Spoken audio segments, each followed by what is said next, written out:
एक बार फिर दिल्ली की ओर रुख करेंगे। प्रधानमंत्री नरेंद्र मोदी 32 बच्चों से संवाद कर रहे हैं। उनको राष्ट्रीय बाल पुरस्कार दिया जा रहा है।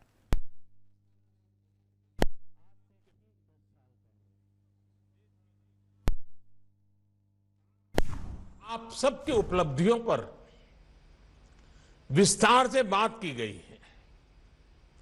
आप में से कई बच्चों के बारे में तो मुझे बीच बीच में पता चलता रहता है, सुन चुका हूं। अब जैसे देखिए, मुंबई की बेटी हमारी काम्या कार्तिकेयन, आपको याद होगा मैंने मन की बात में भी एक बार उसके विषय में जिक्र किया था। काम्या को पर्वतारोहण के क्षेत्र में देश का नाम ऊंचा करने के लिए यह पुरस्कार मिला है। आइए आज हम काम्या से ही बात करते हैं, उनसे ही शुरू करते हैं। उनसे पूछना जरूर चाहता हूं। काम्या, अभी हाल फिलहाल में मैं नहीं मानता हूं आप चैन से बैठती होगी, कुछ न कुछ करती होगी।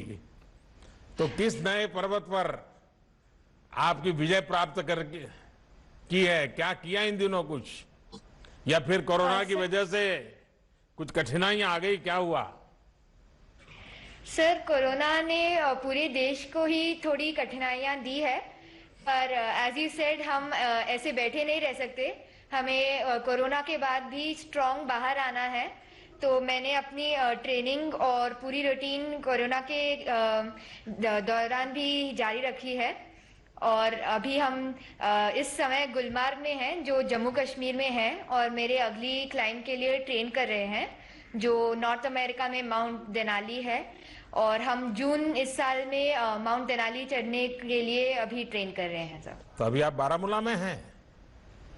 जी सर, थैंकफुली ऑफिस ने हमें बहुत हेल्प किया है, एंड उन्होंने भी पिछले 3 दिनों से 24/7 काम किया है, और हम यहाँ पे बारामूला में आके आपसे मुलाकात कर पाए सर। तो आपके साथ और कौन है, परिचय करवाइए।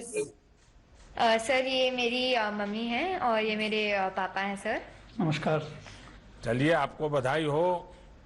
आपने बेटी का हौसला भी बढ़ाया है और आपने उसकी मदद भी की है, तो मैं ऐसे माँ बाप को तो विशेष रूप से अभिनंदन करता हूं।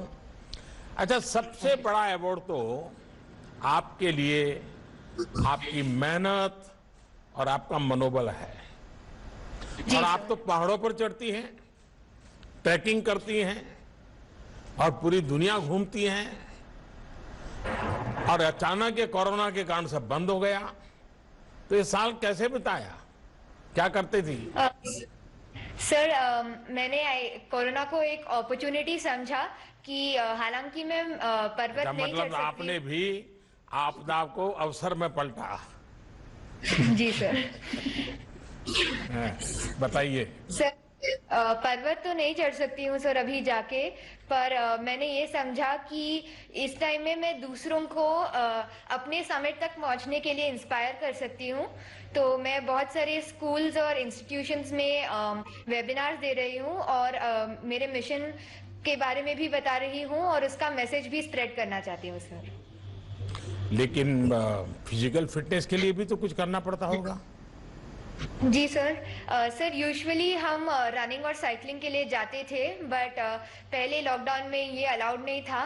तो हम जो 21 स्टोरी की बिल्डिंग में रहते हैं मुंबई में, हम वहाँ पे सीढ़ियाँ ऊपर नीचे चढ़ते थे फिटनेस के लिए। और थोड़ा लॉकडाउन ईज होने के बाद थैंकफुली हम मुंबई शिफ्ट हुए हैं, तो हम सह्याद्री में जाके छोटे मोटे ट्रैक्स करते थे सर वीकेंड्स में। तो मुंबई में तो कभी ठंड क्या होती है पता ही नहीं चलता होगा। यहाँ तो आज बारामूला में काफी ठंड में रहती होगी आप। जी सर।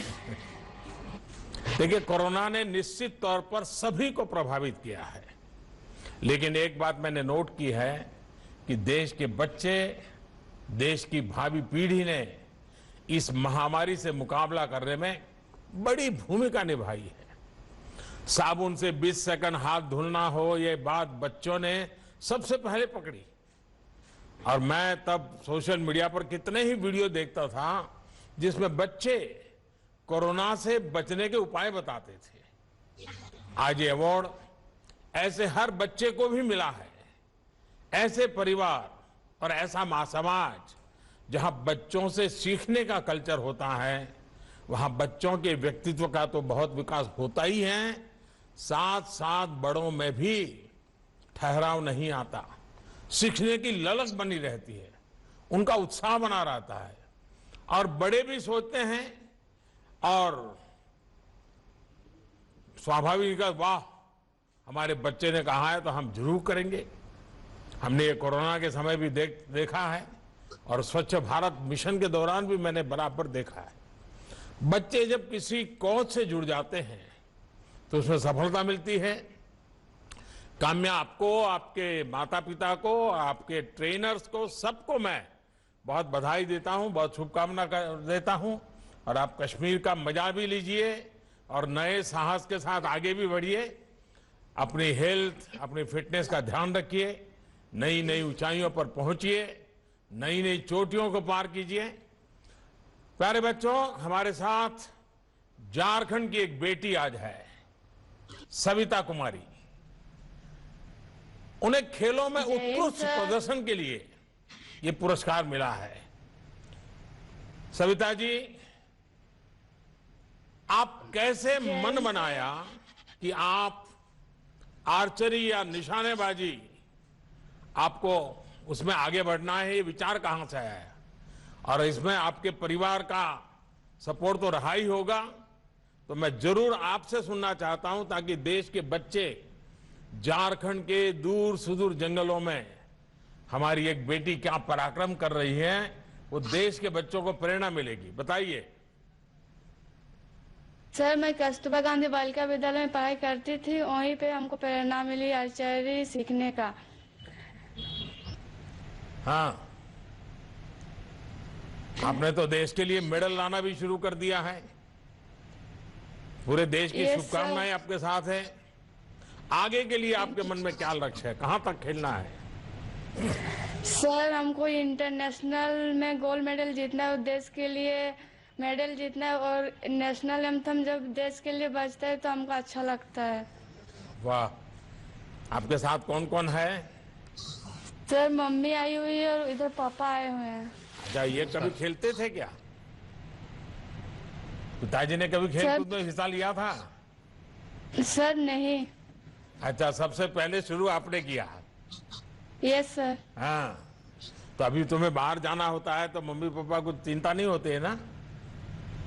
सर, अभी तो सर है ना साथ में, तो सर के साथ जाते हैं। अच्छा, आप ओलंपिक तक जाएं, गोल्ड लेकर आए, ये आपके सपने वाकई हिंदुस्तान के हर बच्चे को नए सपने सजने की प्रेरणा देते हैं। मेरी शुभकामनाएं हमेशा आपके साथ है। स्पोर्ट्स की दुनिया में झारखंड का जो टैलेंट है उस पर पूरे देश को गर्व है। और मैंने तो देखा है कि झारखंड की बेटियां